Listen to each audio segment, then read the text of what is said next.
Hi, today we are going to talk about the lesson number 3 of Medical Assistant Module 2. In this class, we are going to discuss your role as a medical assistant in the laboratory. So we are going to discuss all those kind of testings that we are going to do in clinic and how we are going to prepare those specimens to be either sent out or to process it in the office.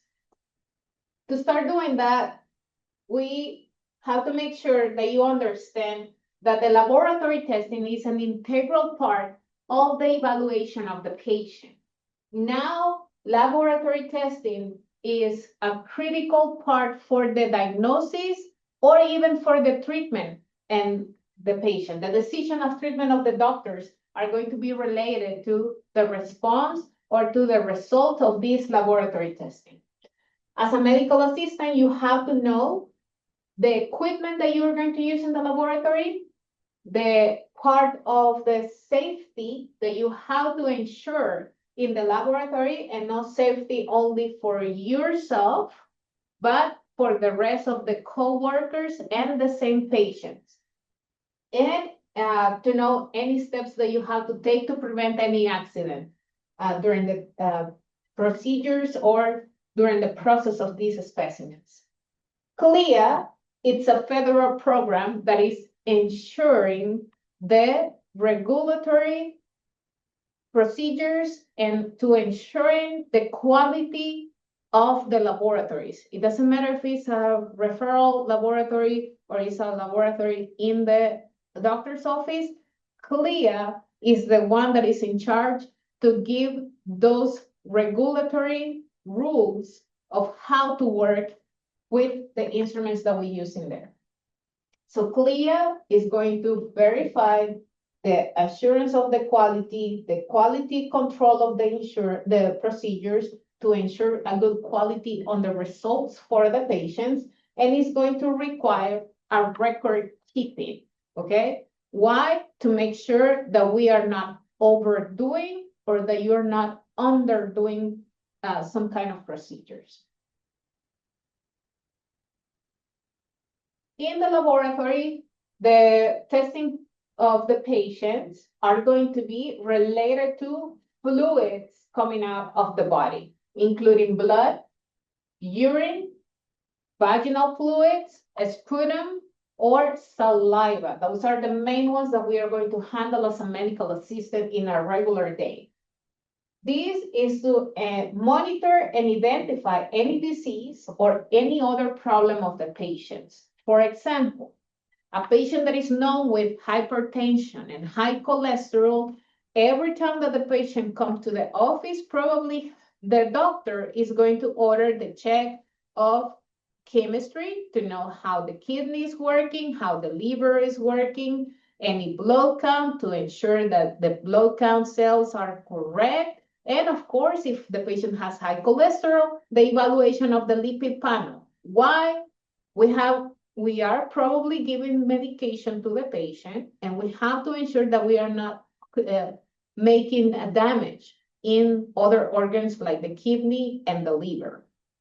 And of course, we have to make sure that the blood count and all that is good to ensure that the medication is doing what it's supposed to do and the patient is responding to treatment, as well as lipids, or maybe a glucose, okay? A diabetic patient is going to have evaluation with blood every certain time, every 3 months, every 6 months, the patient is going to have a blood work. Why? Because we have to ensure that this patient is complying with the treatment and the treatment is doing what it's supposed to do.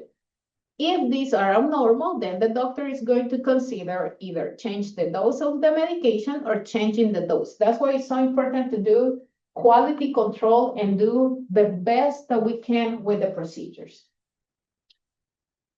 This testing is not going to only help with the patients that already have a diagnosis. It also can help us to confirm a diagnosis. For example, a patient that comes with a lot of symptoms related to diabetes.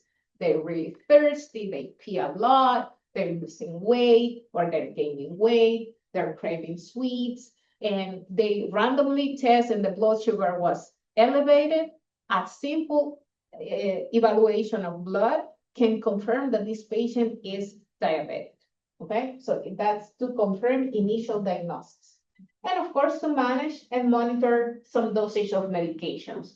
We will see that there are patients that are taking different type of medications that require evaluation every single time, like every 3 months or every 6 months, to make sure that the levels of these medications are in therapeutic levels.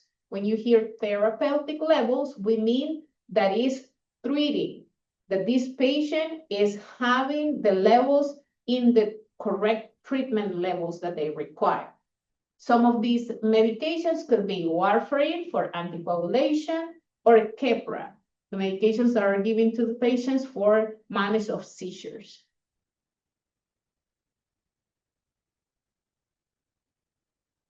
To make sure that you understand your role as a medical assistant, we are going to understand that there's 2 types of laboratories. One is going to be the reference laboratory, that is that owned and operated by an organization outside of the practice where you are, okay?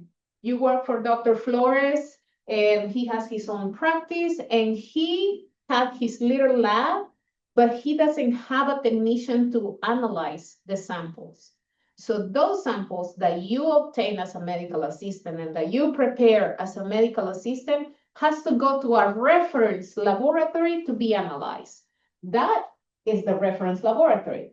That place outside of your practice that is going to finalize the analyzing of the sample. For example, Quest, LabCorp, Analisa, and any other small laboratory outside. And then, of course, we're going to have the POL. POL is the Physician Office Laboratory. This is the small lab that is going to allow us to have a quick turnaround of result of labs that is going to help the patient to eliminate the need to go to an outside facility to do it, or to return or go to another day in another appointment to another facility. Any lab that we do in the physician office laboratory is going to provide some kind of result and information that is going to help the doctor to finalize the diagnosis and finalize the treatment of the patient, okay? For the reference laboratory, some of these companies are going to require some kind of contract with the clinics. They have to make sure that all the labs can go to Quest so they can set up a pickup time, a transportation time from those specimens to the reference laboratory. And of course, it is important for you as a medical assistant to pay attention to this, because not all the insurance will allow these reference laboratories.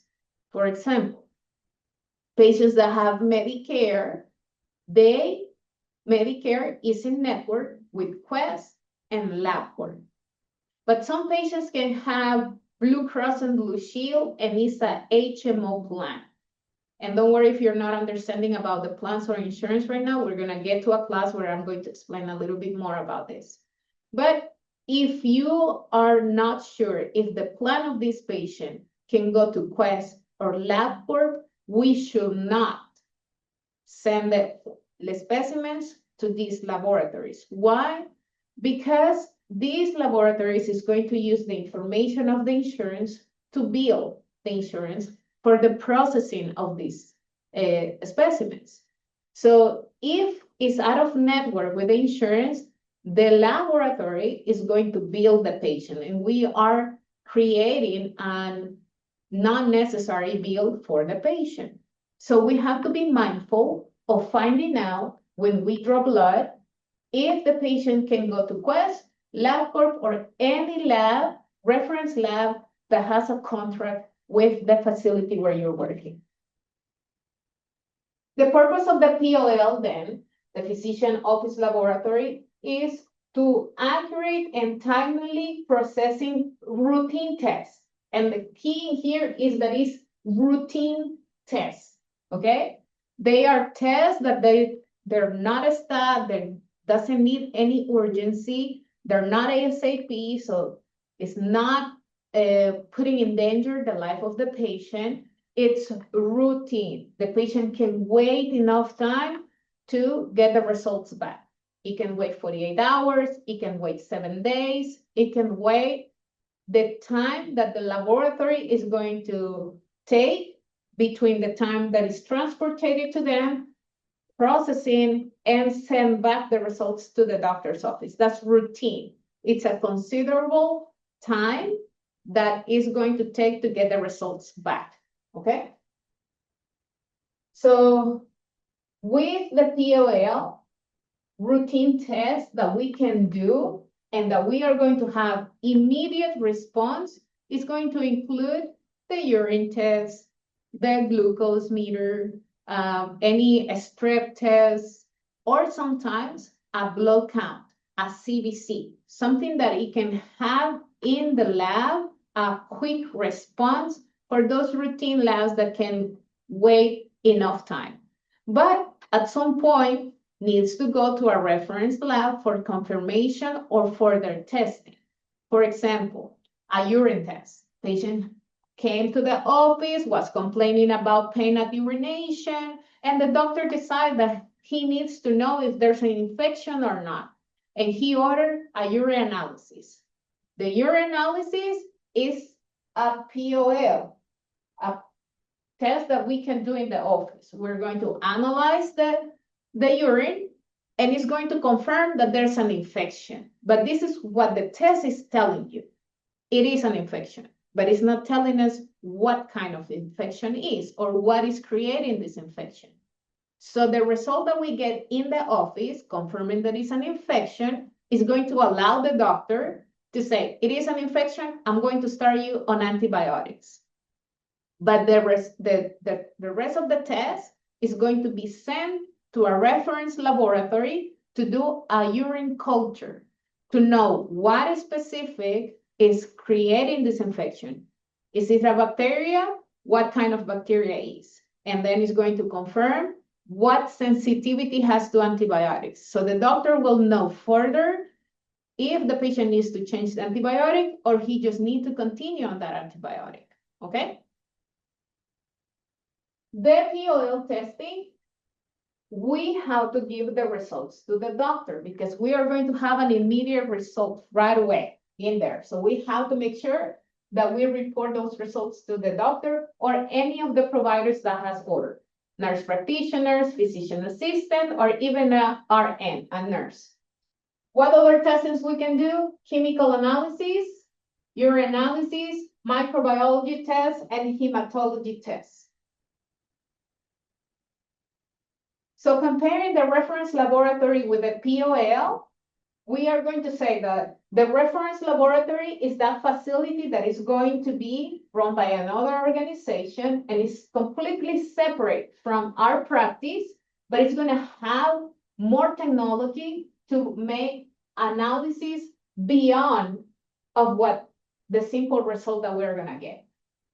And the POL is going to provide a quicker response, a quicker results in the office that can help the doctor to initiate or to confirm a diagnosis or to initiate treatment on the patient. The advantage of the POL is that the patient doesn't have to go to a reference facility outside of that, and he can have some kind of response or results before they leave the premises. As a medical assistant, then, we are the ones that are going to process this POL. And it's going to include from the preparation of the patient. So we have to understand how to take these tests so we can give instructions, the correct instructions to the patients. We are going to be collecting the sample. It doesn't matter if it's poking the patient to obtain blood or obtaining the urine sample or the saliva sample. We are the ones that are going to collect it. And then completing the test is finalizing that analysis that we quicker can do in the office. We will make sure to report the test to the provider that has ordered, and we are going to communicate the information about the test. And with this communication about the information, I mean it that sometimes we as a medical assistants are the one that are going to talk to the patient based on the instructions of the provider. We are not going to give diagnosis. We are going to communicate the results to the doctor, and the doctor will say, in the example that we give about the urine infection, we see the results and we are going to understand what is abnormal and what is normal. So we are going to report to the doctor. The doctor is going to say, oh yeah, there is an infection. Please tell the patient to take this antibiotic every 8 hours for 7 days. And we are going to send the urine for a culture to ensure that the antibiotic will make the trick and is going to treat that infection. If the culture come back and there's a better medication, we will contact the patient. So our communication is going to be communicating this information that the doctor provides to the patient in a way that the patient can understand. So we're going to go and we're going to say, the doctor reviewed the results. He is confirming that you have an infection. He is sending you an antibiotic, a medication for the infection that you have to take every 8 hours for 7 days. But he will send a special test that is going to confirm if the medication is appropriate or not. In case that this is not appropriate, we will give you a call with a new prescription. Okay, so it's the same information, pass it in a way that the patient can understand. Or if the doctor said, oh, there's an infection, I am going to explain to the patient, then we have to ensure that this patient doesn't leave the office without the results. So we're going to bring the patient back to the room so the doctor can finalize and give this explanation himself. Okay, in the laboratory, in the offices, we are going to use some kind of the equipment. As a medical assistant in the doctor's office or in a facility, the main instruments that we are going to use is going to be the autoclave and the centrifuge, okay? The centrifuge is the machine that is going to help us with the blood samples. These blood samples, when you get to phlebotomy, you will understand, and if you already have phlebotomy pass, then you understand what I'm talking about. When you obtain a blood sample, we are going to be in charge of processing this. And part of the processes is making sure that this blood gets separated from the solid components to the liquid component of the blood. That the liquid component, it can be plasma or serum. And the solid is going to be all the cells, red blood cells, white blood cells, and platelets.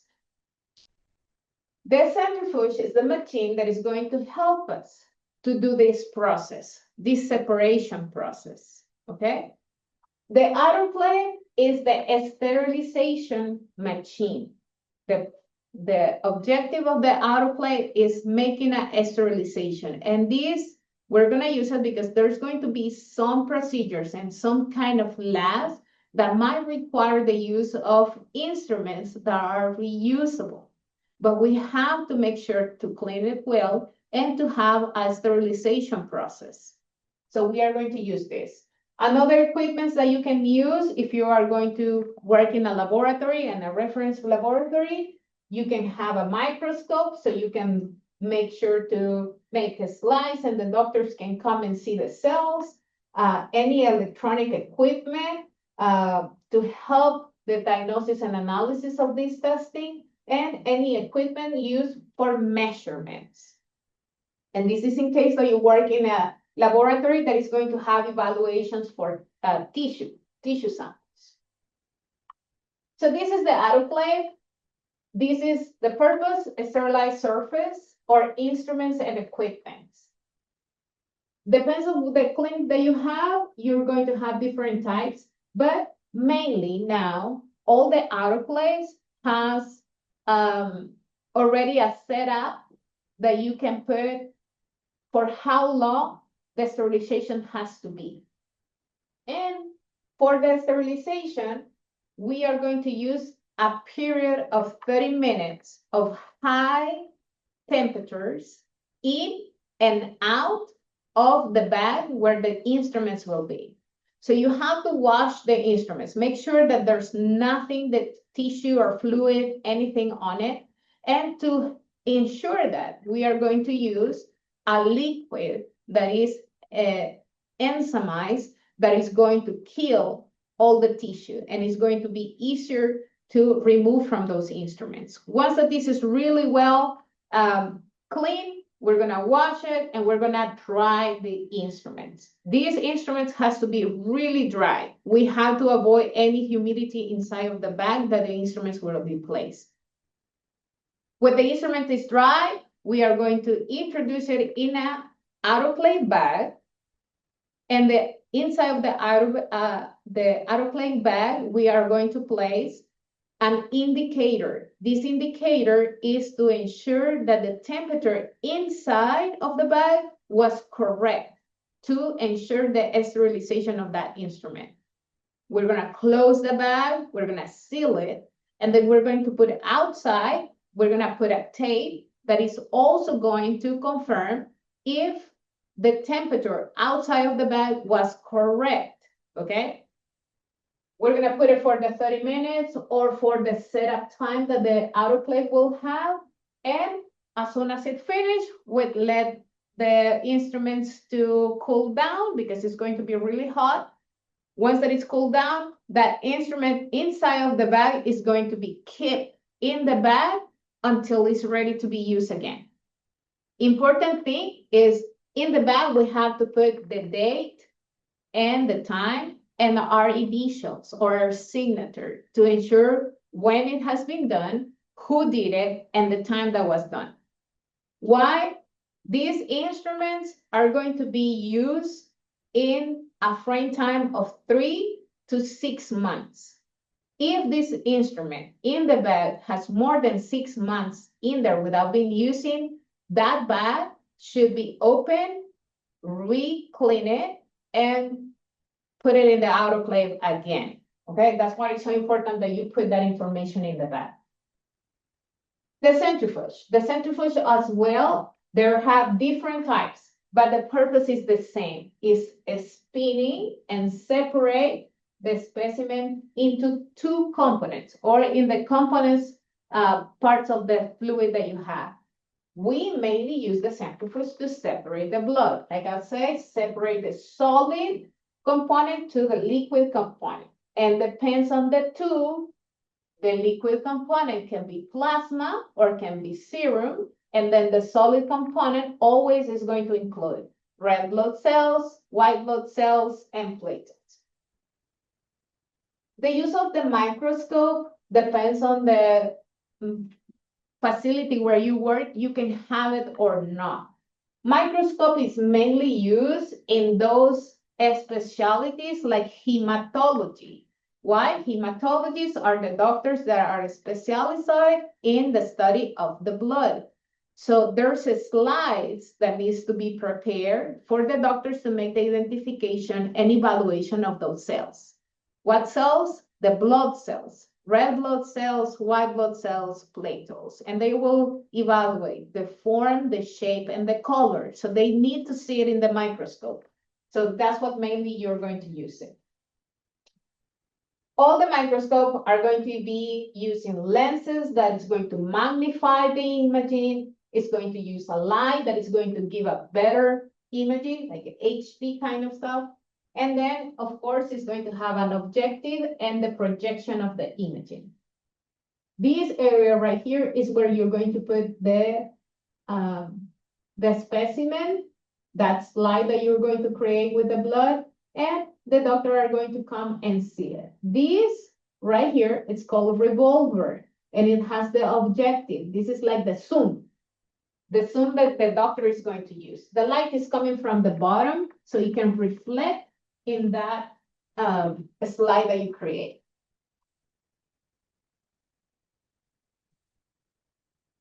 Where you place your eyes right here, it's called oculars. This is the eyepieces. And it could be monocular or binocular. If it's monocular, means that you're gonna be able to put just one eye. If it's binocular, then you use both. Recommendation, if you have to prepare this, if you're using glasses, it's better if you remove your glasses to get into the objective, okay?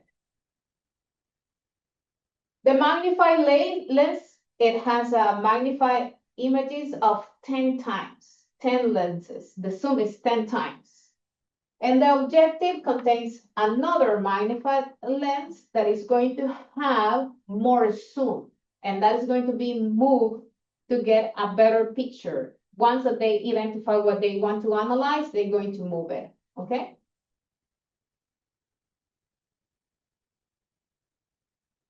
There's a variation on microscope, but it's the same base.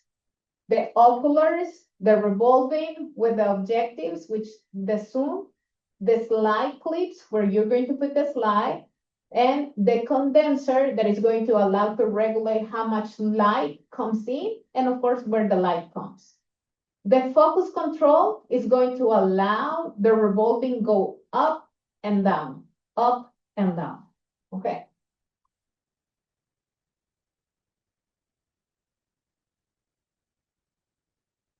Okay, so we already talked what kind of samples we are going to manage in clinic as a medical assistant.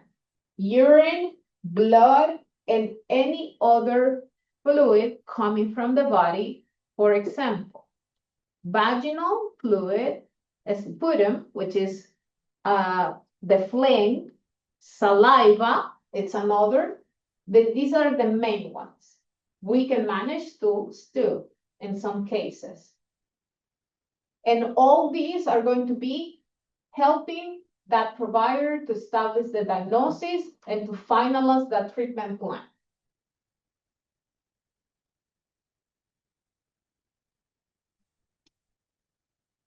In many of the states, and specifically here in Texas, we as a medical assistants are the ones that we are in charge of doing this testing. We are not in charge to make the decision of, but we are in charge of doing the testing, making the procedure, explaining the patient what we are going to do. When you interview the patient, if you remember the first classes, when we interview the patient, we are finding out the reason of the visit. We are going to start relating symptoms, and we can have an idea of what we can do to analyze this. In the example of the urine infection, when we interview the patient, hi, why are you coming today? What brings you today to visit the doctor? Oh, I'm having pain at urination. Number one symptom of urine infection is pain at urination. So your mind has to start thinking, oh, the doctor might order the urine test, okay? That's the way that we're going to be relating all this. So the most common tests are going to be urinalysis, the CBC, the complete blood count, to check all the cells, hemoglobin, the percentage of the red blood cells, which is hematocrit, the levels of glucose, and pregnancy test and strep testing, okay? What is urine? Urinalysis. We're gonna start talking about the urinalysis. The urine is that liquid that is going to be produced by the kidneys, and it helps to discard all the toxins and everything that we don't use. Mainly, it's water with other substance that comes from the body. And in the majority is going to contain 95% of water, and the rest is going to be urea, 2%, salts and other ions, and ammonia and uric acid. This is the component of the urine. So the urea, because it's 2%, this is what is going to give us that yellowish color to the urine, okay? But 90%, it's water. just water. That 2% of the urea depends on how much water we consume is going to be concentrated. So the color of the urine is going to be giving you the idea of how well hydrated is the patient or if it's not well hydrated. The yellowish or the darker, the yellow color in the urine, that's dehydration. The lighter is the color or the not color of yellow color in the urine, that means hydration or overhydration, okay? But the normal color of the urine is yellow.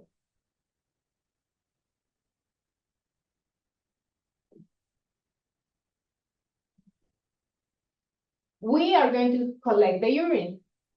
It doesn't mean that we're going to be there with the patient all the time, but we have to give the instructions, the proper instructions to the patient on how to collect the urine. So when we process and we do the analysis, it's going to be accurate. We are going to treat anything that comes from the patient as a probably infection. So this is contamination.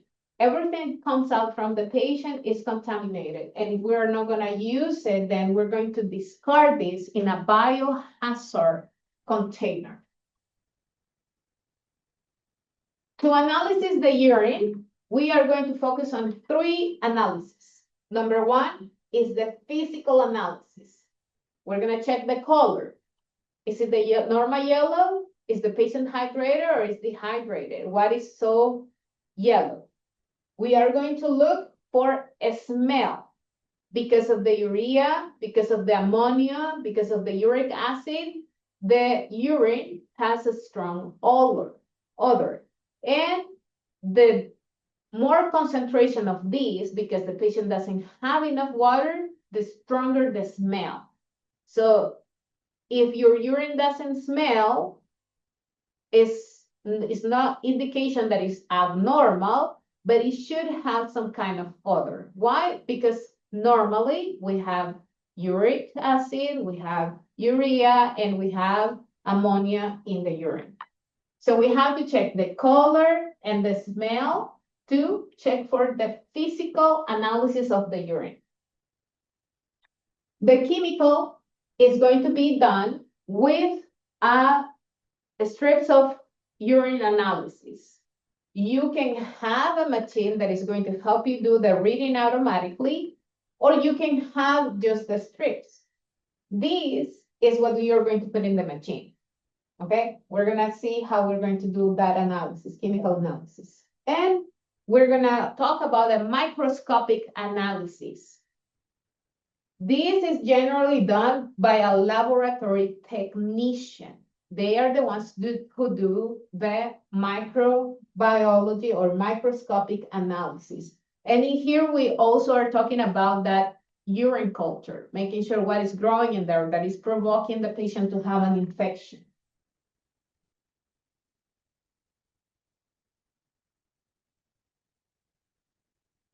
So transparent color, clear color, it can vary, but we are going to be looking for any other physical characteristic on the urine.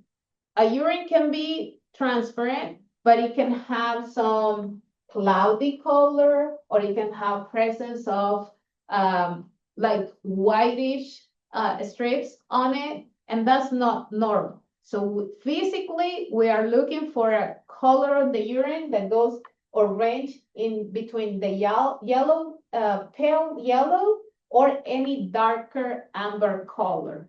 But if we see transparent colors, we're going to look for any cloudiness or any strips or any other presence of abnormal cells present.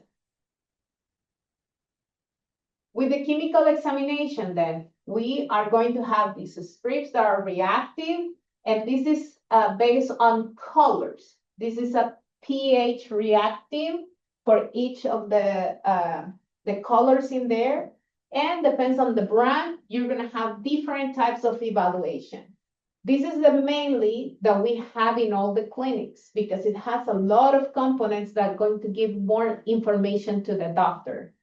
What is going to include the presence of blood, the presence of urobilin, bilirubin, proteins, nitrates, ketones, ascorbic acid, glucose, the pH, the specific gravity, and the presence of leukocytes. When you receive the order for urine analysis, the first thing that we're going to think is they want to know if there's an infection present, or if the patient is diabetic, if there's presence of proteins and glucose. So when you look in the evaluation, the chemical evaluation, for an infection, always going to look the presence of leukocytes. Leukocytes is the white blood cells. And these white blood cells or leukocytes, when they are infected or when there's bacteria present, there's going to be a substance that is what the leukocytes doesn't need, okay? And that is called nitrates. So the leukocytes present in the urine with the presence of nitrates, it's confirming the presence of a bacterial infection, okay? For the patients that are diabetic, we are going to use the glucose and the ketones, okay? We're trying to see if there's an abnormality on these two. And we can include the proteins and the bilirubin. It should not be any presence of proteins or bilirubin in the urine. Normally, we should not have that. But if we have, that's an indication that there's an abnormality in the kidney. Something is happening that is allowing the elimination of these two substances through the urine, okay? So where are you going to find this? This colorimeter, it's going to be present in the bottle where the reactive strips are.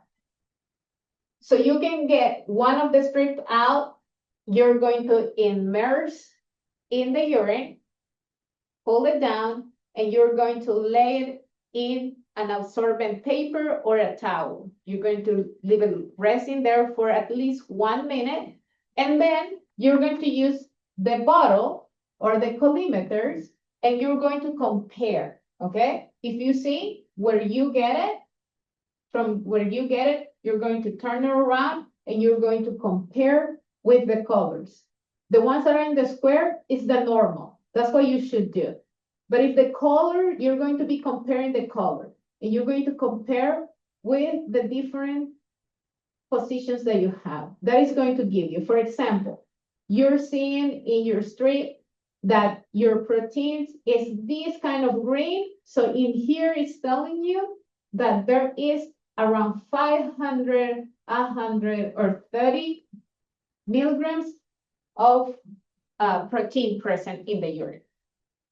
If we're making the analysis for presence of bacteria, leukocytes, or keton or nitrates, then we're going to focus on those, and we're going to see there's presence of leukocytes, or yeah, my color looks more like this pink, and it's saying that this is more than 500 leukocytes present in the urine.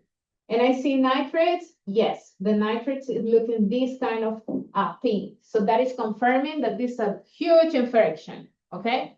That's the way that we are going to evaluate this test. Once that you start practicing, you're going to be looking at it in person directly, and you're going to stand better.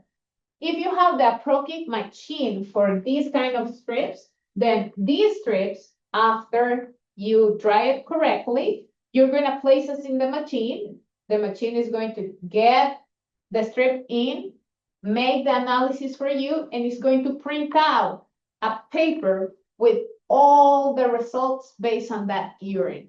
And that is going to give you all the exact results, okay? But if you don't have that machine, we are going to do it with our eye, interpretation.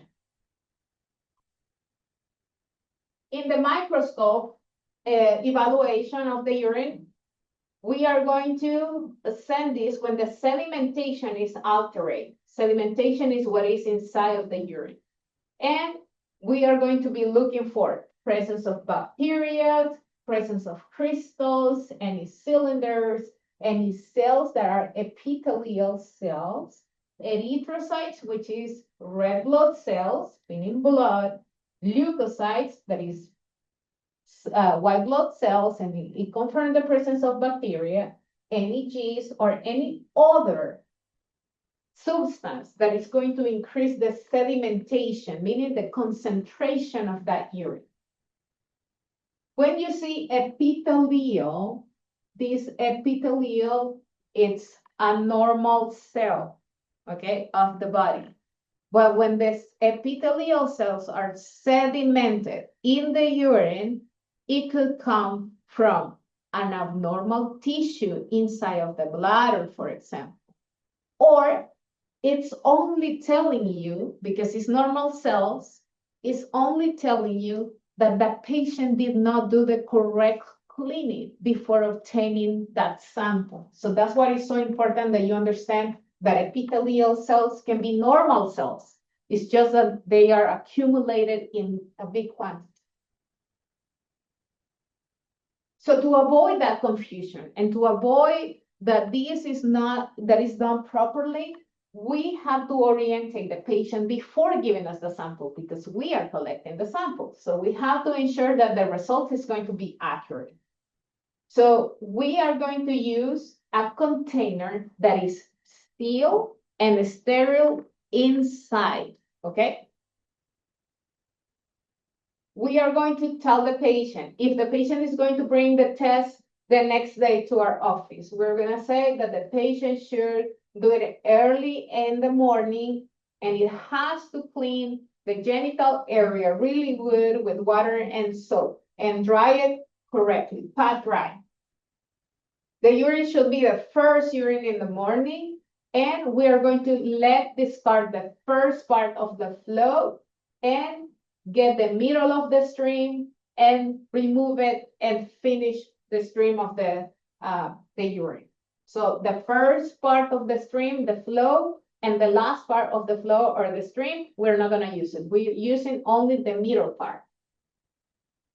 Make sure that you collect that label correctly to identify the patient, name, date of birth, the date that it was collected, the time that it was collected, and your initials. Any sample should be maintained or kept in the refrigerator, in the lab, until we confirm that no more testing will be needed. Like I say, if that urine is confirming the presence of the infection, your doctor or your provider might order to continue testing with a urine culture. So you already have the sample, you don't need more sample. So we always going to keep that urine in the refrigerator until the end of the day and the confirmation that we don't need more testing. How long you can keep that urine? For 24 hours. After 24 hours, you have to discard that, okay? How we're going to instruct the patient to clean. And I want you to think at any time that you have gone to your doctor to give a urine sample and think, did I get the instructions on how to clean? Did somebody guide me on how to do it properly? Maybe not. So today we're gonna learn the instructions that you as a medical assistant have to give the patient to make sure that the test is accurate. If it's a lady, okay, if it's a woman, advise the patient to wash the hands first, dry it really good, and then we are going to provide them with a wipe. This wipe is going to be a proper wipe that is like a OBGYN wipe that is not going to irritate the vulvar area. Once that we give it, we're going to indicate the patient. I don't know if you see me. So this is the vulvar area, okay? This is the vulvar. This is the major labia, And inside, there is the urethra, the vaginal canal, and then over here should have the anus. So how we're going to explain the patient? You're going to open your labia, and with the wipe, you're going to clean from the top down. You fold it, and then you're going to clean the inside and the inside. Now you're ready to obtain the sample. Once it is ready, the patient should start the flow or the stream. Let the first part go, then put in the middle part, the cup, and remove, finish that stream or the flow, and that part is what the patient should give. We should label that cup before giving it to the patient, okay? But we are going to do it with the patient. Okay, Ms. Flores, your doctor has a request for you to have a urine test. Can you confirm your date of birth for me? And what is your name and your last name? Okay, you already called me Ms. Flores. Yes, but I need to confirm. Okay, so you confirm, you put the date, you put the time that you're providing that to the patient, give the explanation, and give the cup to the patient. Okay, so when the patient come back, you don't need to touch more. And always, always handle this with gloves, okay? Now, in the men, how we are going to do it is wash your hands, dry it really good. I'm gonna give you a wipe, okay? You are going to clean your penis. And for this, you have to understand, there's some men that they have the prepucium, which is the skin that cover the penis, and there's people that doesn't have this. That's a circumcision. If the patient has not get the circumcision, then the instructions will be, you will retract the skin, and with the wipe, you're going to clean from the top of the penis all the way down. It's not from the bottom to the top, okay? We start in the head of the penis going down, okay? Because we want to make sure to not contaminate where the stream is gonna come out. If the patient does have the circumcision, then probably they're not gonna need to retract the skin, but the cleaning is the same, starting from the top all the way to the bottom. The indications of the stream is the same. You're going to start the flow in the middle of the stream. You're going to place the cup and then remove it and finish the stream. Indications before: put in the name of the patient, date of birth, the time that is gone, and give the cup to the patient. We are not going to open the cup for the patient. The patient has to break that seal once it is ready to place the urine sample. There are some analyses of urine that are special. And we are not going to make the analysis, but we are going to prepare the urine to be sent to that reference lab. This is the 24 hours urine test. For this 24-hour urine test, the patient will do it at home, but we have to give the indications of why and how the patient is going to do the test. The main indications are going to be the evaluation of proteins, sodium, uric acid, and calcium in the urine. For example, this patient that comes for UTI infection of the urine tract, we identified that yes, he has an infection, but the doctor already saw that there was a big amount of protein present. And we already say that it's not normal to have proteins in the urine. So the doctor said, this is abnormal and there's an infection, but it should not be a protein present, because what is telling us the infection is the leukocytes and the nitrates. So if the doctor suspects that there's something else going on because of the presence of protein, the doctor can make the decision to do a 24-hour urine test to evaluate only the presence of protein, how much protein the patient is eliminating during a whole day. And for that, we're gonna have this container that we are going to give to the patient to place the urine in there for 24 hours. If we remember, the urine can be in a refrigerator for 24 hours, right? So one of the indications that we have to give to the patient is that that container has to be placed in the refrigerator until they bring the urine to the lab, okay? So what are the instructions for this 24 hours testing? Number one, make sure that you understand how the patient schedule works. For example, a patient that they are off on the weekends, okay? And they work Monday through Friday. So we are going to ask the patient to start the test on a Sunday. Why? Because it's 24 hours and it has to be bring to the office or to the lab at the end of those 24 hours. So it's going to be Monday. Why? Because the lab or the clinic probably is going to be closed during the weekend. So we have to make sure that the schedule works for the patient. If the patient, for example, has a day off on a Wednesday, so we ask the patient to do the test that Wednesday that he's off, so he can collect the urine for 24 hours and bring it the next day because we're open. To understand this better, what I'm trying to tell you is the patient cannot do this test if they are not going to be able to be placing the urine in the container, because the purpose is to evaluate the 24 hours. So every time that this patient is going to urinate, he has to collect that urine, or she has to collect that urine, okay? Before giving that container to the patient, make sure that you put the date and the time that you give it.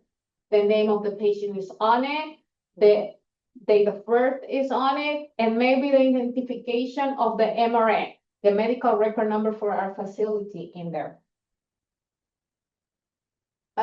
We have to make sure that if it's a lady, to provide a hat, and it's called hat because it does look like a cowboy hat, but it's a container that is going to be placed in the toilet so the patient can sit down and the urine can be catched without the patient has to be struggling, standing up, urinating, standing up, or catching all the urine. If they sit down in the toilet with the hat in there, the hat is going to catch that urine.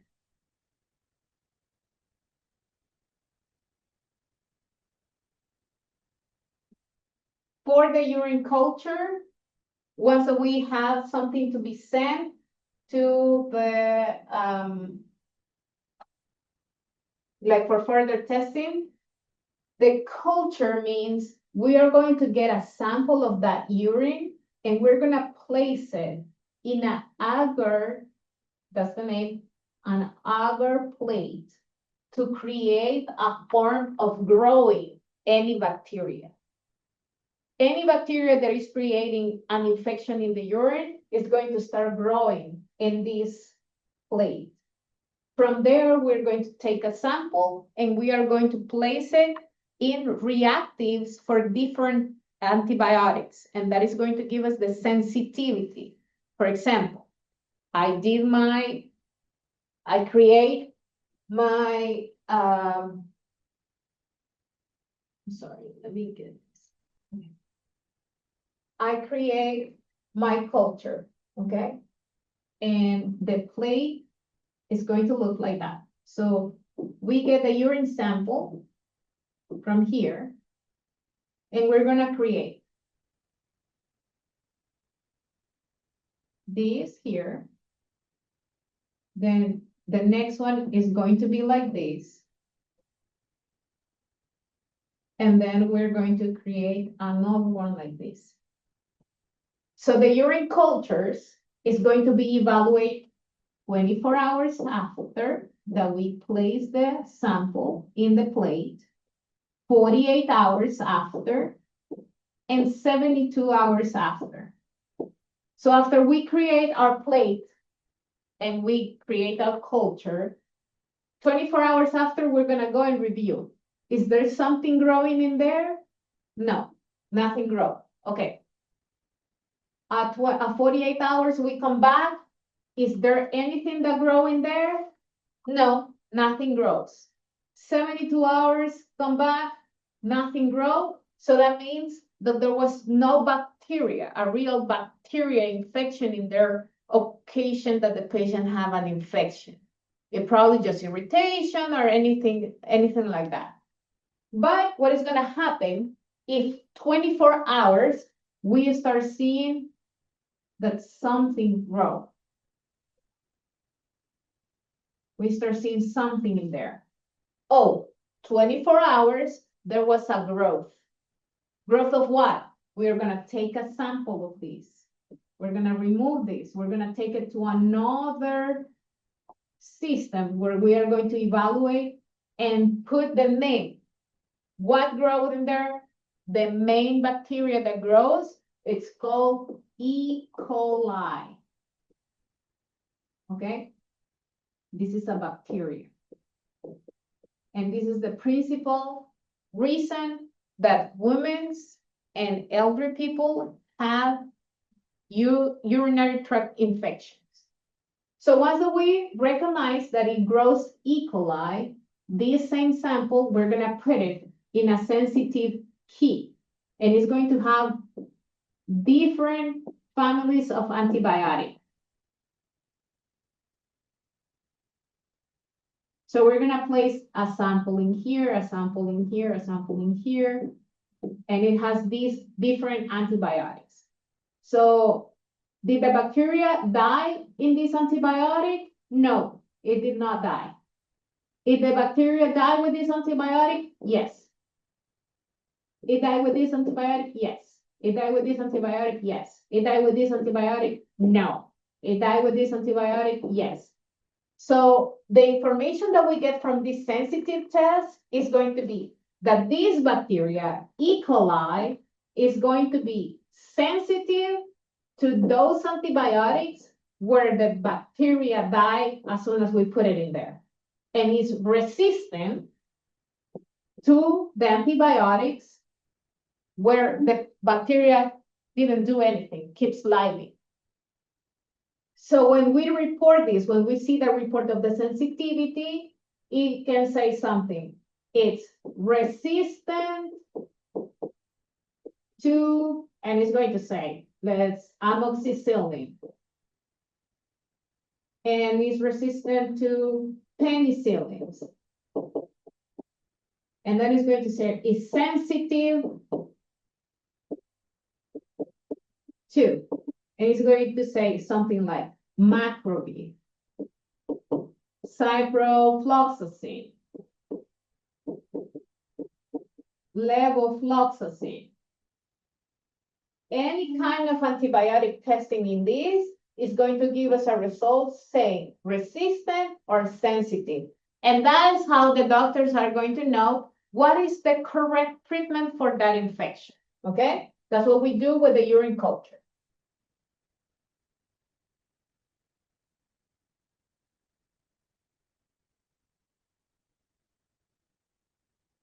Other testing that we can do in the urine is the pregnancy test. And this pregnancy test is using the urine specimen to quantify the amount of hormone that is in there. We are going to do this kind of testing in any patient that is complaining of missing their menstrual period, holding amenorrhea, and it can be doing in the 14 to the 15 days after the intercourse, or after 3 or 4 days after that missing the menstrual period. When we are doing this part of the technique, 3 to 4 days after missing the menstrual period, we have to understand that we are doing this for women that they are regular. They are seeing the period every 28 days. So they know, for example, every first of the month, I'm gonna have my period, and it's regular. I never miss my period. Every first of the month, my period start. In this patient, it's going to be good to do it after 3 or 4 days that they are missing the period.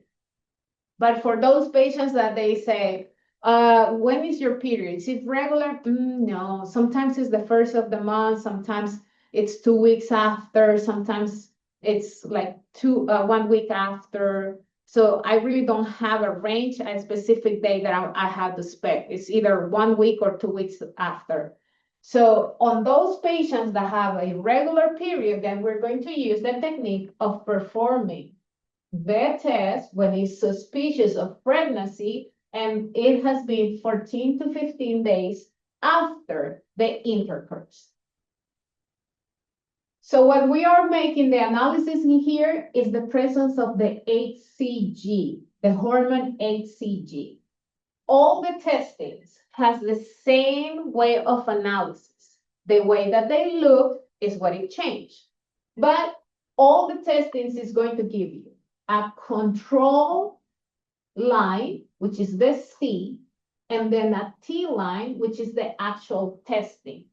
That control is just telling you how you're going to look and how you're going to know if this is positive or negative. You're going to place the urine in the test. You're going to wait. And for that, we're going to follow the instructions of each brand that we have in the clinic. McKesson can have one, Quest can have one, any kind of brand can tell you, I want you to wait 5 minutes before you verify. I want you to wait 1 minute before we verify. If you go to the pharmacy, this is the main main system used for all the pregnancy tests that you can find in any of the pharmacies. And some of them, they say, wait for 15 minutes. The others say it's in 3 minutes. Rapid as 1 minute response.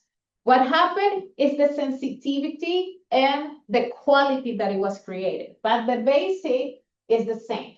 It's going to give you a control line, and then you just have to wait for your actual testing. If the testing part, the T, is showing you a line similar to the control, it's positive. You are pregnant or she's pregnant.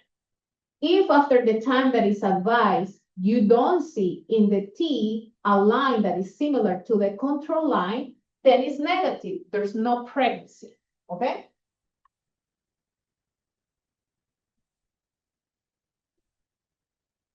For pregnant patients, elderly patients, and pediatric patients, we have to remember that these are the 3 groups that have more risk, or the factors are high to create UT infections, urinary tract infections.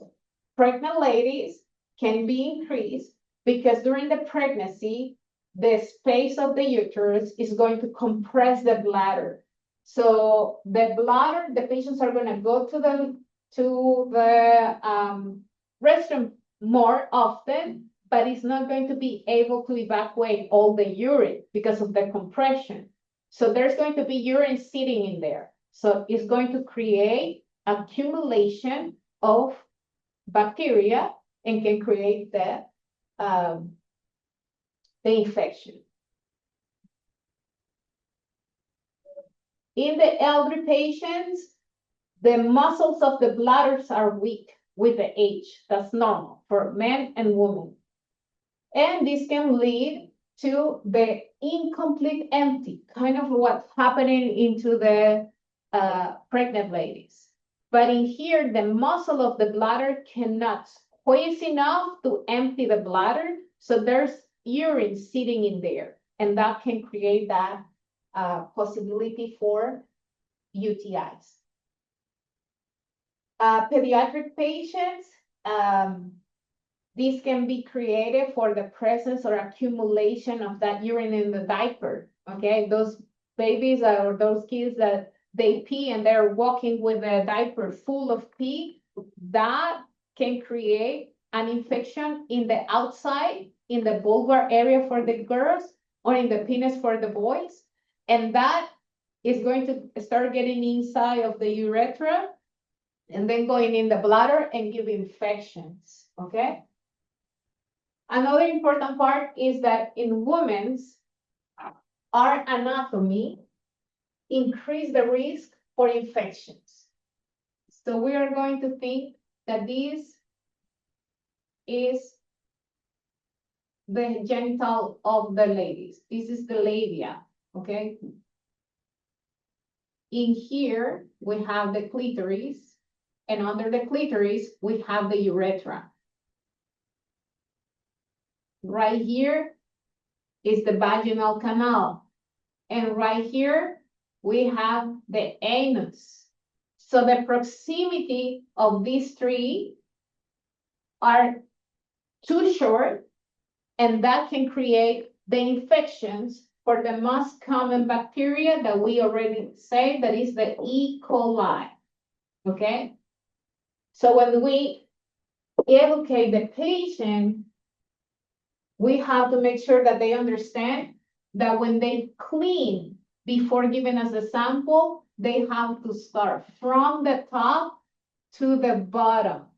Because if not, we are going to create an infection or a contamination if we clean from the bottom up, okay? Because we are just mirroring any kind of bacteria coming from the anus all the way up, okay?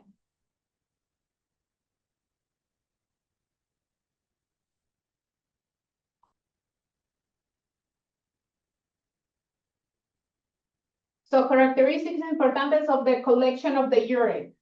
Should be the first of the day, if we can. The urine should be taken in the middle of the stream, okay? Start urinating, in the middle you put the cup, remove it, and finish urination. The genital area needs to be properly cleaned, and we have to instruct the patients. Now you know how to properly clean. Those are the instructions that you have to give the patients, so you can ensure that the results are good.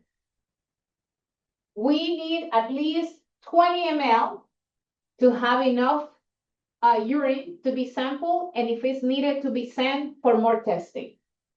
The sample needs to be collected in a sterile vial, so do not open the cup until the patient is ready to put the urine on it, okay? So the patient is going to go, make the cleaning, get the cup, and when they start the streaming, open. Put it in the middle, remove it, and close it really good and finish the process, okay?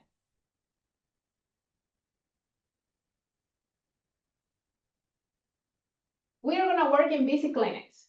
So let's make sure that when we request for a urine sample, we have to do the analysis of that sample no more than 2 hours after we get that.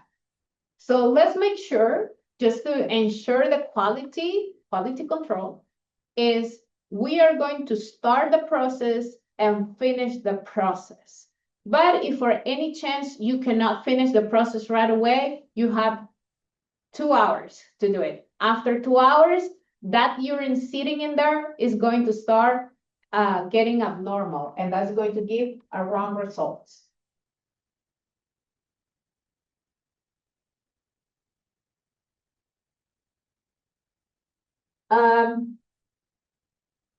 This is something that you're not gonna do, but this is something in case that you see, there's some patients that they are going to have either a suprapubic puncture or they're gonna have a catheter on it.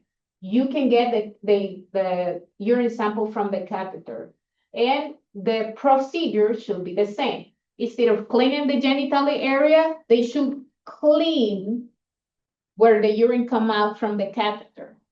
They're going to start passing the first part of the urine and then put the sample and close it, clean it again, okay?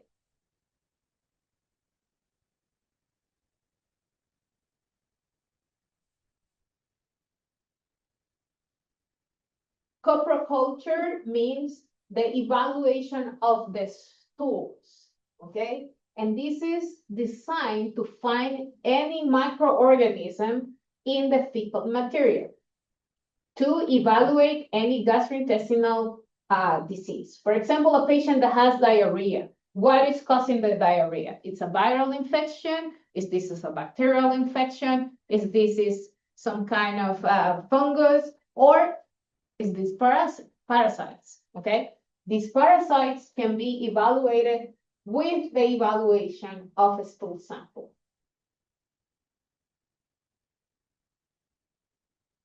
For this procedure, depends of what type of test you're doing. That's how you are going to get how to collect the sample. For the stool sample that is required for cultures to know what is going to grow in there from the stools, we have to avoid decontamination with the urine. So we have to ask the patient to make sure to pee first or urinate first, and then provide the stool sample.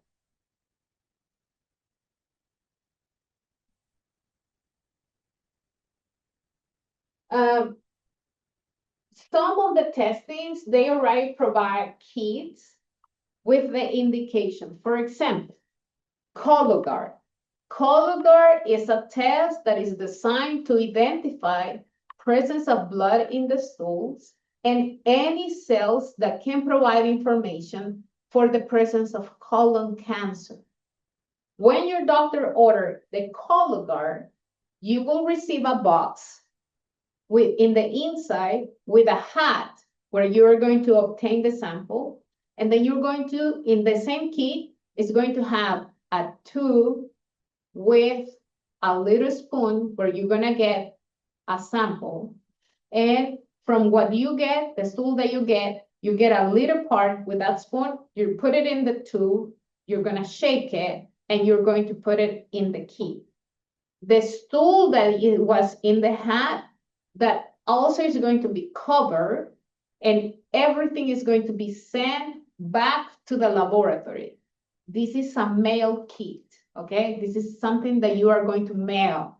And it could be FedEx or it could be UPS, depends on how you receive it, the same way you're going to return it, okay? So using any commercial collection kits like the Cologuard, we're going to follow the instructions that are in the box. This is an example of something that it can be part of a kit as well. They're going to give you a kit with a tube, and the top is going to have the little spoon where you're going to get the sample from the stool, and you're going to put the sample inside of the tube. This tube is going to have a fluid level, and it's going to show you a line that is going to make the determination that you get a good amount of the sample, this line right here. So the level of the fluid has to be increasing, increasing, increasing. And when you reach this line, you have the correct amount of stool in the tube. Once that you get that, you remove the spoon from the top and you close it and make sure that the sample is complete to the line that is required. This part right here is what you're sending to the lab for the analysis. Is this means that we're going to do this in the lab? No. This is something that you are going to give to the patient so they can do it at home, but we have to make the explanation of what they have to do. So when we get the sample and we review, we're going to have a good sample and not tell the patient you have to do it again, okay? Some clinics, you might do it in the clinics, but regularly, this is something that we explain to the patient and the patient does after. Common test doing in the blood that we are going to do as a certified medical assistant is drug analysis. Depends if your doctor is subscribed to and checked to do background with DOT or with the DA. Cholesterol screening for those patients that we talk that has high cholesterol. Any glucose tests, especially for patients that are diabetic, and blood cultures. The goal of the drug analysis is a test that is going to check for any toxicological effect from substance, okay? And it could be not only drug tests for illegal drugs. It could be toxicology for drugs or medication that is used for treatment.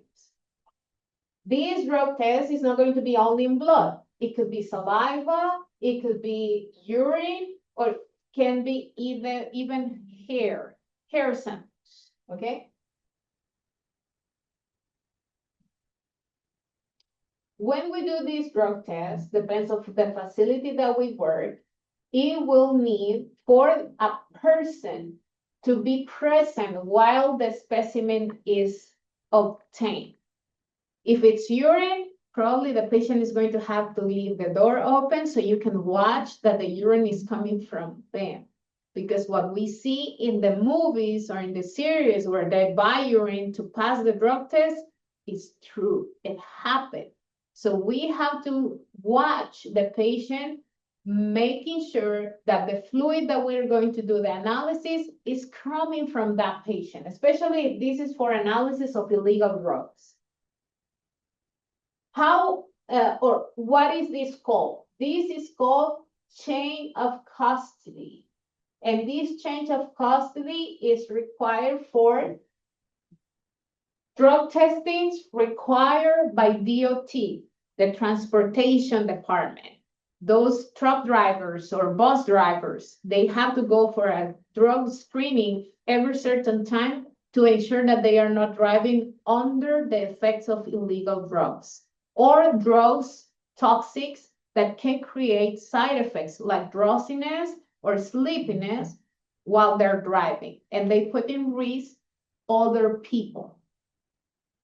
This change of custody will be identify the patient, follow the patient, ensure that the sample comes directly from the patient's body, taking that outside, making sure that it's legally closed and place it to be analyzed.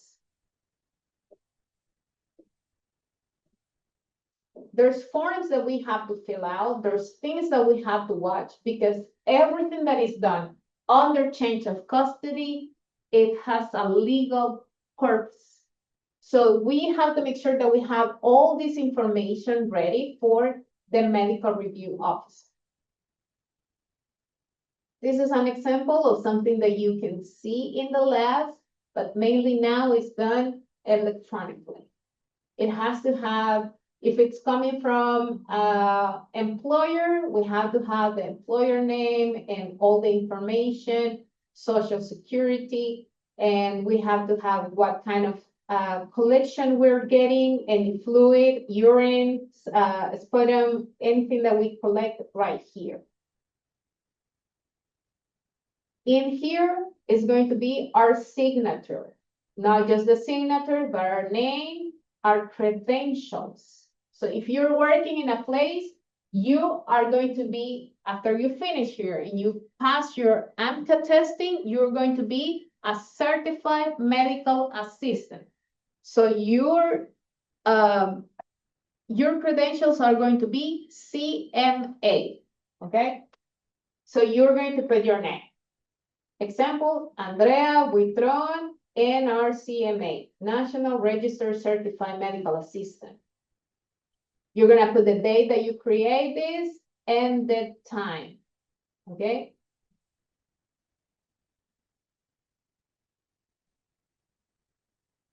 Okay. So in here, there is going to be a place that has been received by the lab. This is what is going to be passing to every single person that is going to manage that sample. The report, when it has been complete, and the signature of the person that certified the results. So what are the steps to do a good change change of custody is going to be step one, collect the donor information. And as a donor, we are going to identify the patient that required this kind of testing. We're going to include the social security, and we have to have an ID. When you see that a test require change of custody, we always going to need an ID, a picture ID. Number two, we are going to document the sample integrity checks in that form. I saw it collected. I collected directly. Step 3 and 4 is going to be the documentation of the collection of the specimen. And this is going to include our signature and date. Step number 5 is going to include the statement of the patient that he saw that it has been sealed and that this has been completed. Every time that you collect a sample, you will repeat with the patient. Please confirm your name, date of birth, and you're going to show them that you're placing that information in the specimen that came out from the patient. Then the next steps are completed by the personnel in the laboratory, like the technician that is going to finalize the analysis, and the medical reviewer for the report of those results, especially if this is a legal purpose for a court, for example. The cholesterol screening is going to be done not only for patients that have high cholesterol. In the family medical doctors or primary care doctors, the mainly test that we do or that we are going to draw is going to be the complete blood count, the chemistry or CMP, and the lipid panel, because usually a patient that has high blood pressure also going to be related with high cholesterol, and also is going to have a potential diabetes in process. So those three are the main testing that you will be doing. But for learning purposes, in the screening for cholesterol, the goal is to analyze that fat-like substance that are found in the blood that should not be present, okay? What indications we're gonna give to this patient? It's better if it's fasting. The patient has fast, nothing to eat, okay? And the best time is going to be between 9 and 12 hours before the analysis. No liquids, no solids, but they can drink water, okay? Those are the indications. If we see the order for evaluation of cholesterol and the patient show up at 3 o'clock in the afternoon and the last meal of the patient was at 12 and the patient ate a burger, fries, and a Coke, we have to make sure to give the information to the provider and let them know your patient is not fasting and his last meal was a burger with fries and a Coke. So we already know that this test is not going to be accurate. That's part of the evaluation of the medical assistant, not just go and draw the blood. We have to analyze the situations to give the information to the doctors, okay? Once that we have the results, and this is just for you, like I said, you are not in charge to give diagnosis, but you are going to be seeing results. So you have to know which one is normal and what is not normal, so you can prioritize that information to your provider. Cholesterol is going to be divided in total cholesterol, which is less than 200 milligrams per deciliter, and this always has to be less than 200. It doesn't matter if it's a woman or it's a man. We're going to divide the cholesterol or the lipids in low density lipoproteins and high density lipoproteins. The LDL or low density lipoproteins is what we usually call bad cholesterol. The normal levels go from 70 to 130. Anything above 130 is going to consider that this patient has high cholesterol because it's one of the types of the cholesterol. The high density lipoproteins is what we are going to consider good cholesterol. And this should be less than 50. I'm sorry, more than 50. So the higher the values, the better. So these two are working together. If LDL is high, HDL is going to be low. And we already know that the higher is the better. So the relation between the two of them is going to give us the total cholesterol.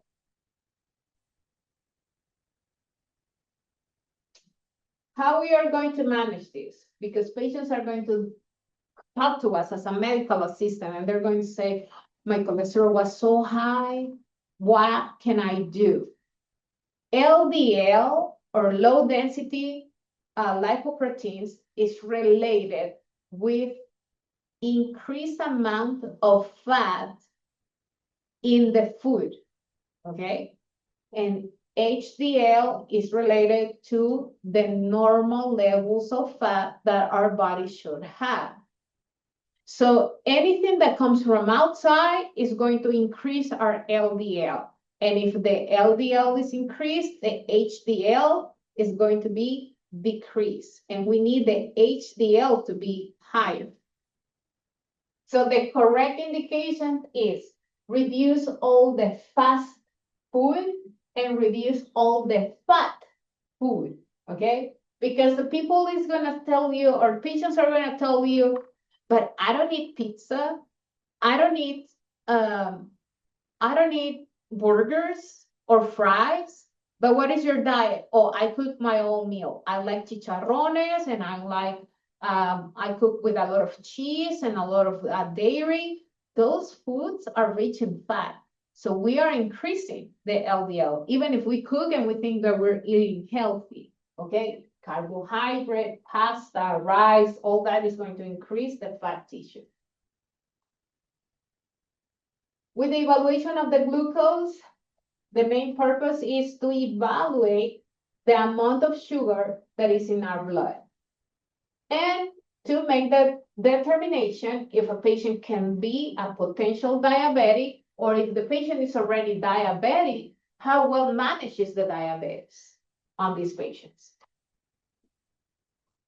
We have to understand that glucose is the gasoline for our body. We function based on how much sugar we can have. That's why when you're not eating well, you will feel lethargic. You're going to be feeling low. But you're also going to feel low when you eat a lot of carbohydrates, like your meal has been really high in pastas or rice or bread. Why? Because your metabolism has to process all that to become in glucose and become in gasoline. That's why we have that coma after big meals. So all the carbohydrates are going to become glucose. Where we can find carbohydrates? In fruits, cereals, bread, pasta, rice, and some veggies too. But those are good carbohydrates. These carbohydrates has the characteristic that they quickly turn into glucose in the body. And that can rise the blood in the glucose in the blood. So yes, fruit has carbohydrates and cereal has carbohydrates. So the peak in the diet is what makes the difference. Balance makes the difference. We have to eat fruits, we have to eat vegetables, there has to be cereals, we have to eat some rice in our diet to be balanced. But if we just eat rice or we just eat pasta, then we are just overloading our body with a lot of amount of glucose. And then is when we become diabetics. The normal value in the glucose is important to know the difference in the fasting state. When we're fasting, the level should be from 70 to 100, okay? That's considered normal. This is when we do it in a fasting state, early in the morning. When we do a random testing, then the results can vary. And this is going to be related to the time frame from your last meal. Most of the time, your glucose will be 125 or lower after the meal. Okay, so let's say that my last meal was around 10:30 in the morning, but right now my blood sugar should be less than 125, but should not be lower than 70. Okay, if the levels are from 100 to 125, it's just indicating that your body is having problems to metabolize that glucose. You're having a deficiency in the process of the metabolic function to become the glucose to remove it from your blood. So that put you in a position that you can be considered pre-diabetic. And you're probably going to need more testing. So when you get a blood test in the office, the doctor ordered a blood test for glucose for your patient, the first question that you have to make to the patient is, when was your last meal? Are you fasting? If it's not fasting, what time was it? How much time has passed from that last meal? So I will know if the number that I obtain is normal or abnormal. And to help you with that, this chart is really important and it's really nice for you to keep it even for your work, okay? The blue part is for those patients that they don't have the diagnosis of diabetes.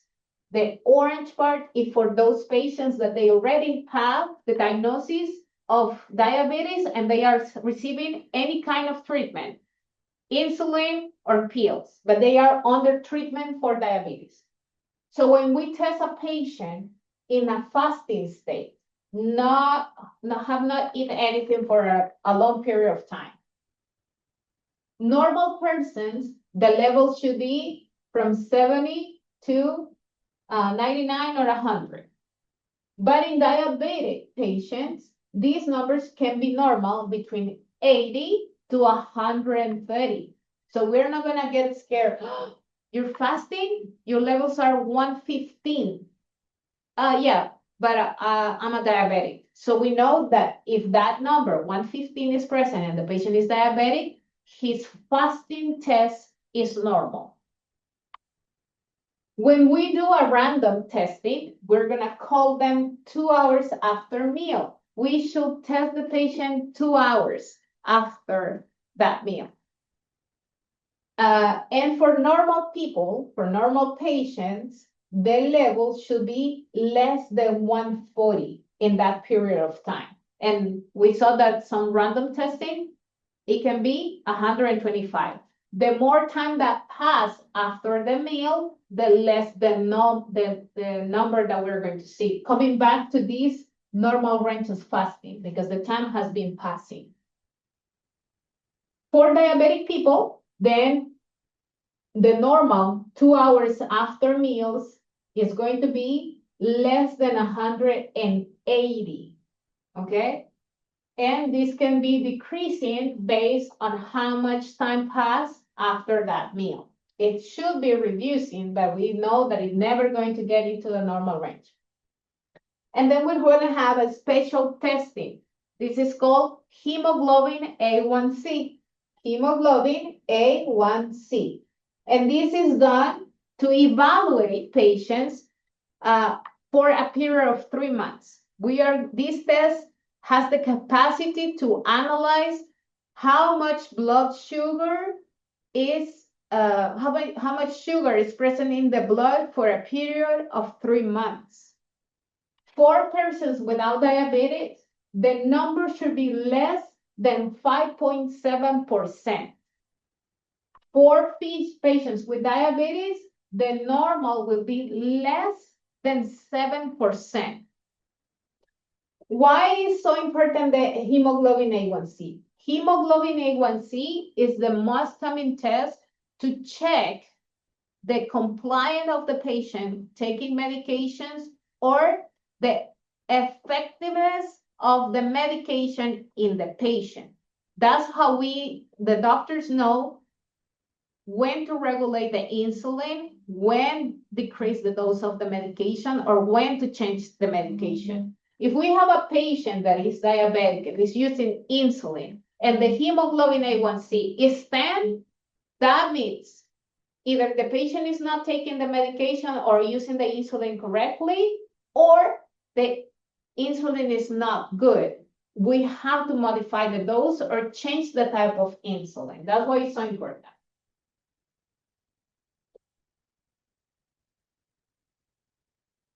We can do the control of the glucose in the office using a glucometer that is going to give us a result right there, POL, right there.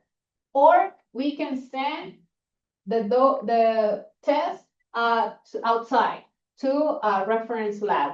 And this will be the hemoglobin A1C. That's what we're going to send out to a reference lab. If we do in the glucometer, we are going to do a dermal punction, obtain 1 drop of blood, put it in the glucometer, and that is going to give us a response of how high or how normal the levels of glucose are in the patient. There are other special testing related to the glucose, and that is the tolerance to glucose. What we are trying to check is the response of your body to an increased dose of glucose. How well respond, how well your body is able to manage that overload of sugar in your body. And this kind of test is done in a period of hours, and usually is ordered for pregnant ladies to check how the response is and the presence of gestational diabetes, or is done to prove, because we have been having irregular blood levels or glucometer abnormal results, to prove that this patient has developed a diabetes type 2. How we do this procedure? Number 1, this test, the patient should be fasting, okay? We are going to give the indications to the patient that they have to be fasting for a period of 9 to 12 hours. Once that the patient arrives, then we are going to take a sample of blood. That's the fasting state, okay? We're going to not take that fasting, and we're going to do the results. And we're going to do it without glucometer, thermal punction test. We are going to give a patient a fluid that is full of glucose and is generally the 75 grams of sugar, okay? We can dilute these with some water. We're going to ask the patient to drink it all, and then we're going to start testing the patient at 30 minutes, at 1 hour, at 2 hours, and probably at 3 hours. Those results, we are going to get it, and we are going to make sure to evaluate the response of the blood sugar with the patient. For blood cultures, when we do blood cultures, we have to understand that these blood cultures are directed to evaluation of bacteria, any fungal infection like Candida, and any other microorganism in the blood. These tubes are special tubes that are going to be directed for what kind of bacteria we are expecting to see. And when I talk about what kind, we refer to aerobic bacteria, meaning that that bacteria is going to live with the presence of oxygen. Anaerobic bacteria, that are those bacteria that doesn't need the oxygen to live. And it's important for us to know this kind of testing, because what we are going to use to do the test is a butterfly. And because it's a culture, we have to make sure that this is the most sterile procedure that we do. When are we going to see the indications for blood cultures? When the patients get to the office with symptoms of sepsis. Sepsis then means that an infection it's already in the bloodstream. Blood goes everywhere. Circulatory system goes everywhere. So if a bacteria reach the bloodstream, it's going to travel all over our body, and we're going to be completely infected, general infection.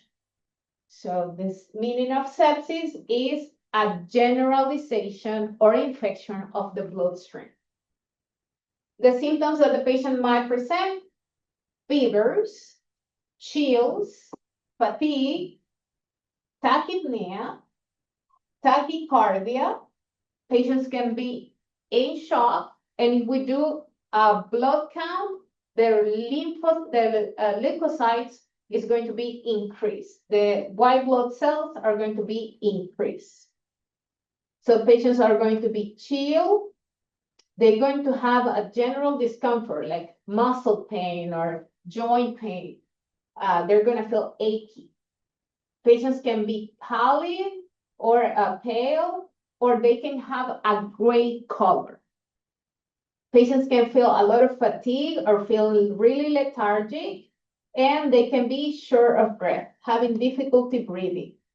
With the fever, you have to know that the fever is going to be higher than 100 or 102, and is not going to get any relief, not with Tylenol or Motrin. Okay, so that's the characteristic of the fever. It doesn't get better, and it's above 102.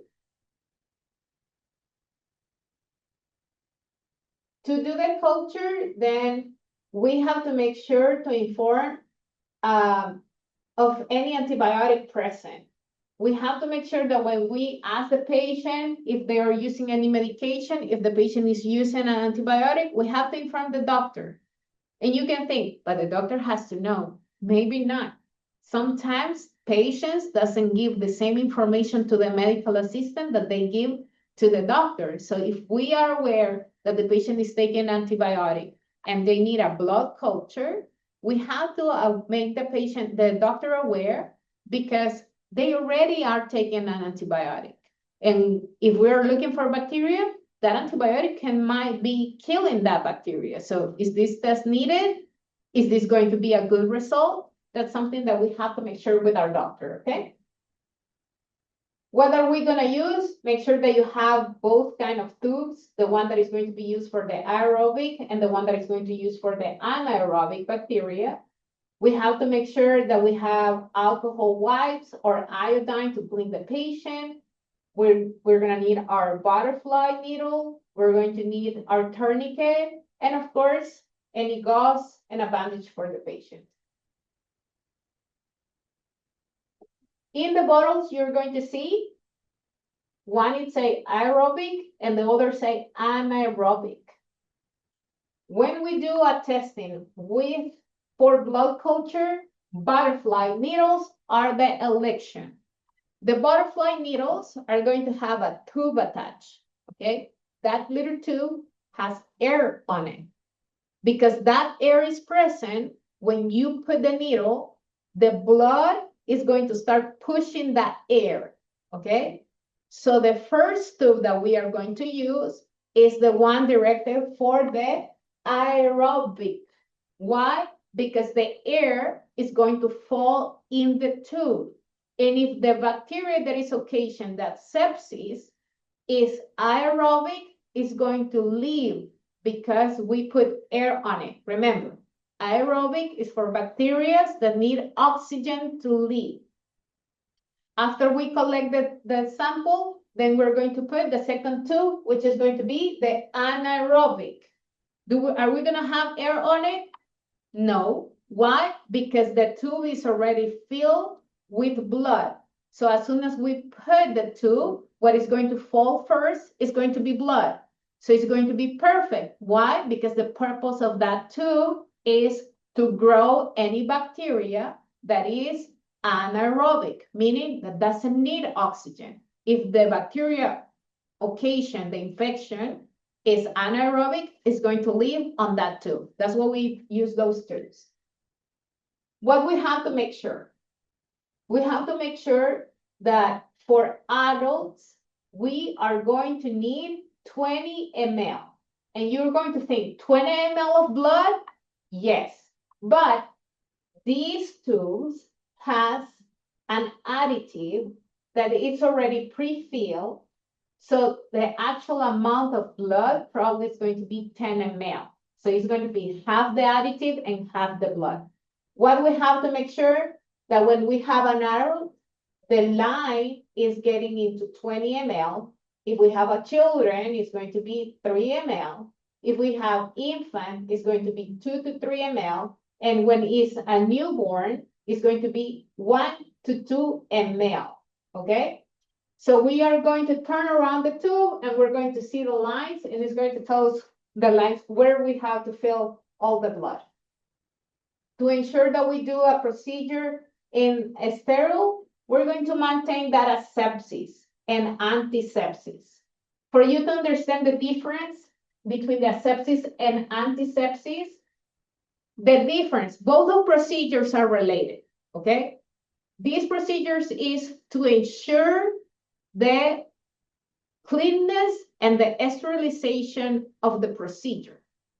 The difference in the words is asepsis is done on any surface that doesn't have live, and antisepsis is done in any tissue, live tissue. So when we clean the patient arm to obtain the sample, we are doing antisepsis, and we're using antiseptics.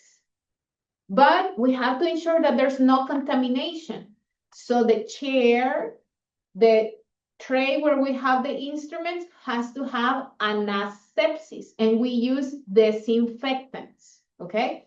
Chloro wipes, sunny cloths, anything that can make sure and ensure that that area, that non-live surface is completely clean, free of bacteria that can contaminate and give us a bad result. So because we have to clean the patient, we have to do the antisepsis, we are going to make sure that we clean. And what are we going to use? Alcohol at 70% or chlorhexidine, okay? If you don't have chlorhexidine, you can use iodine to clean the patient.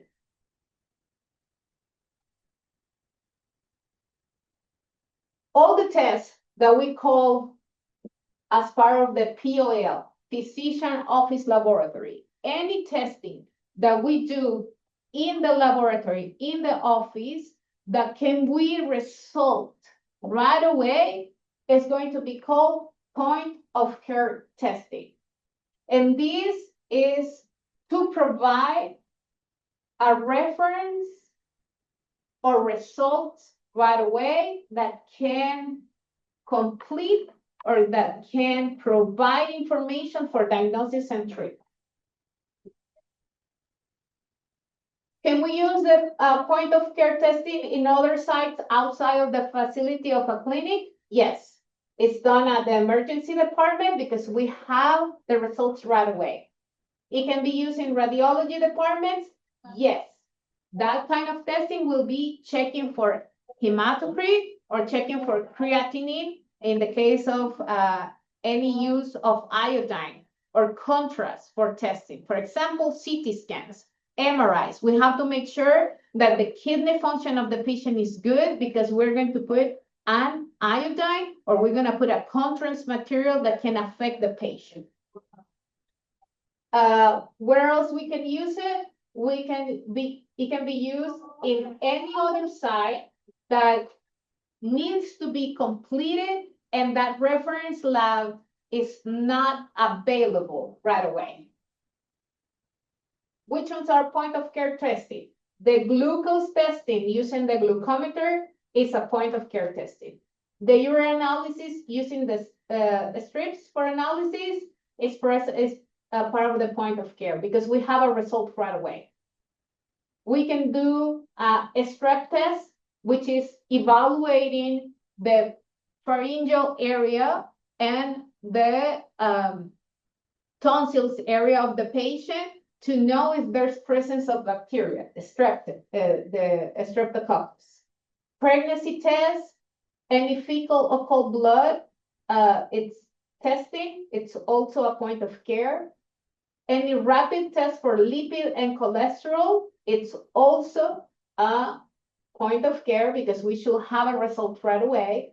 Coagulation testing, for example, patients that are taking anticoagulation medications like warfarin, there are some testings for INR that is going to let us know the time of bleeding of the patient. And that's something that we can obtain right away. So that's part of the point of care. Any flu, rapid flu, when we were testing for COVID, that's another test now that we can get. And some kind of a rapid hemoglobin testing. This one is mainly used in the blood banks, okay? Because they have to make sure if the patient is able to donate blood or the need for the transfusion. We talk about safety. We have to be safety. And the organization that help us to be safe in any work, not only medical field, is OSHA. OSHA protect the employees in the workplace. They ensure that the facility has the proper ways to avoid accidents-related work. They have a specific guidelines. They are who's telling us what to do and how to act in case of an accident. And this OSHA is a support from the CDC. They enforce the guidelines from CDC for contamination and transmission of disease. So OSHA is going to give us the standard precautions. They are going to tell us, if you're going to draw blood, I need you to use gloves. OSHA is telling us, if the patient is coughing, I need you to use a mask. If you're going to use any chemical, you need to use mask and you have to wear goggles to protect your eyes. That's the kind of guidelines that OSHA is going to give us. It's going to have a standard hazard communications that is going to give us the information of what the specific chemicals used in the labs will do and how to act in case of an accident with that. OSHA is also going to reinforce the standards, bloodborne pathogens, way to protect us. For example, we talk about patient coughing. CDC say if somebody's coughing, that's airborne. So that means transmitted by the saliva. So it's telling us that we have to protect with a mask to protect us. It's telling us that we have to be 6 feet apart, but to draw blood, we can be 6 feet apart. So how else we're going to protect us? OSHA is going to give us the indications.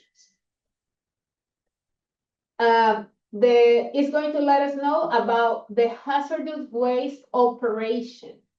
And this is ensuring that we know how we are going to dispose everything that has been used in a patient after we don't use it anymore. For example, the tourniquets has to be eliminated. We have to discard the tourniquets. We're not supposed to use the same tourniquet in each patient and every patient. After you use a alcohol wipe, if it's not contaminated with blood or fluid, you just clean, you just do your antisepsis, you can throw it in regular trash.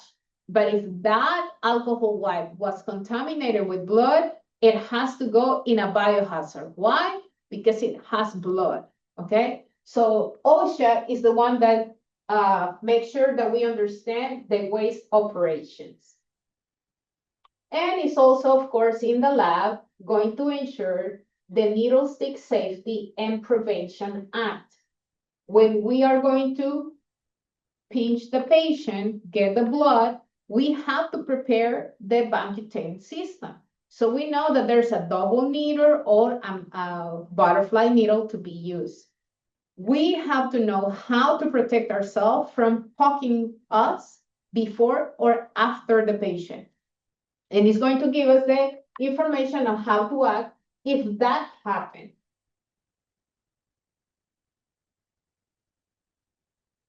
We are going to assume that all blood products, all human tissue or body fluids are contaminated. Like I said before, every patient that comes to the clinic, we are going to consider that patient to be sick until we can prove that this patient is not sick, okay? Make sure that you use gloves, eye protection, and mask, please. Evaluate your patient. If the patient looks really sick, make sure that you gloves on and that you protect with a mask. Use closed shoes, tennis that is closed, okay? Avoid any direct contact in your feet from fluids.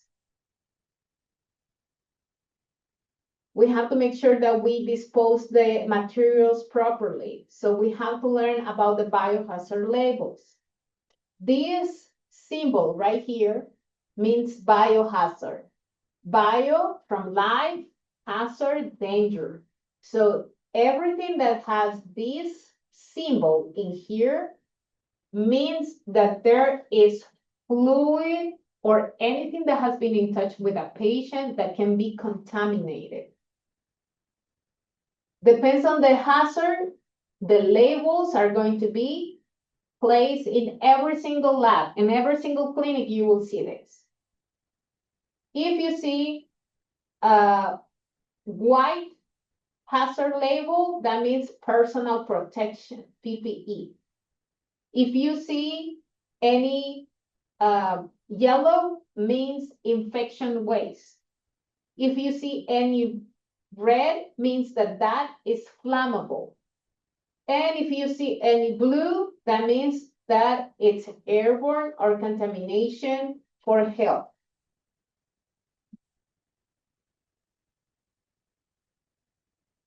You should have all this proper training if you're going to work in a specific lab. And your clinic should be provide you with an annual OSHA, bloodborne pathogen and standard training every year, okay? You should have your hepatitis B before you go and work with patients. If you haven't get it, you will be required once that you start working as a medical assistant. The hazardous waste is disposed in the proper containers. If you see, we are going to look in our lab when you go to practice, you're going to see a sharp container, which is going to be a red box that is hard, sharp container. And it's going to have the symbol of the biohazard. But in that sharp container only goes needles and anything that can cut, lancets, bistouries, or anything that can cut is going to be in that hard material, sharp container. If it's like a gauze or a Band-Aid, alcohol wipe, anything that has blood on it or any body fluids, then it's going to go in a red bag. Red is going to be contamination with fluids and with the sign of biohazard, but it has to be inside of that bag. That biohazard symbol is going to be in other ways or in another color. For example, you can see a biohazard sign in a yellow container. That means that that waste material has been contaminated, not only with body fluids, but it also has chemicals. For example, in a clinic where they provide infusions for chemotherapy, the bag that has the chemotherapy is going to be attached with the needle that was inside of the patient to put the medication in the patient.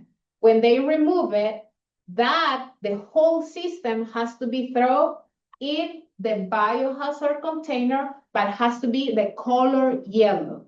That's the indication that that material has body fluid the blood of the patient because the needle was inside of the body, and it has the chemical, that chemotherapy that the patient was receiving.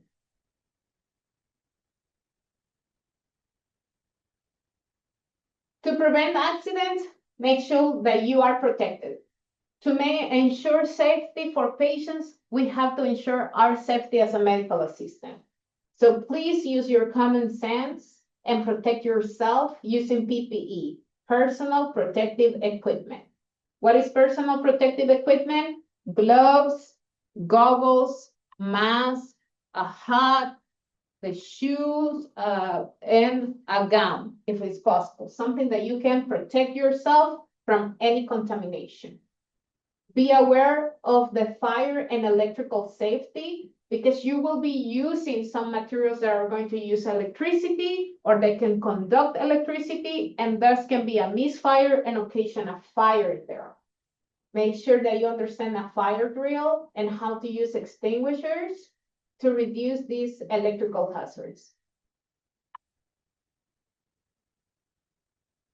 You're going to have this MSDS, and this is a book where it's going to give you all the information about chemical safety.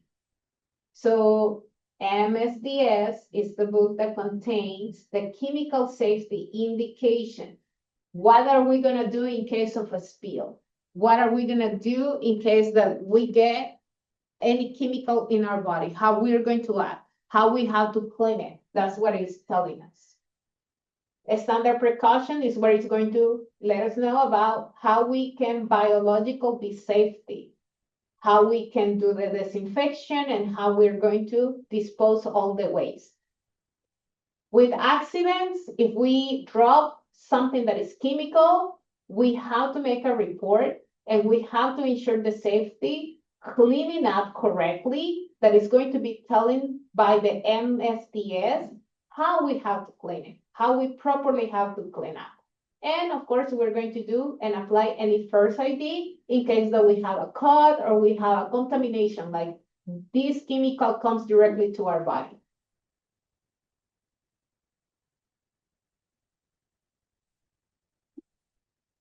Okay.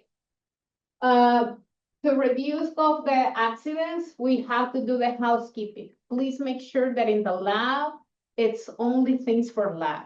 All the labs, even if it's a small clinic, you're going to have a refrigerator because we already saw that some of the testing has to be in there to ensure that it's going to be accurate, like the urine. So make sure that you don't cross that line. In the lab, it's things for the lab, okay? So refrigerators are for specimen. Don't put your juice, don't put your lunch. That's not for that. You're gonna have an area for that, so do not mix.